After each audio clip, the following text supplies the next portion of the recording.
গাজায় ইসরায়েলি আগ্রাসনের প্রতিবাদে নিউজিল্যান্ডের অকল্যান্ডের রাস্তায় জড়ো হন হাজার হাজার মানুষ। গাজাতে ইসরায়েলি হামলা শুরুর পর নিউজিল্যান্ডে এটি সবচেয়ে বড় বিক্ষোভ সমাবেশ বলে জানিয়েছে আয়োজক সংস্থা আওতারোয়া ফর প্যালেস্টাইন গ্রুপ। শনিবার সকালে অকল্যান্ডে আয়োজিত মার্চ ফর হিউম্যানিটি সমাবেশে অংশ নেন প্রায় 50,000 মানুষ। সমাবেশ চলার সময় সড়কে মোতায়েন রাখা হয় পুলিশ।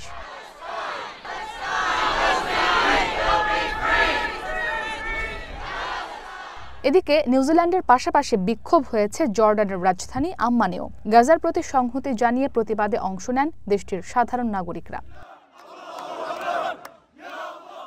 কাতারের দোহায় হামাসকে লক্ষ্য করে চালানো ইসরায়েলের বিমান হামলার নিন্দাও জানান বিক্ষোভকারীরা।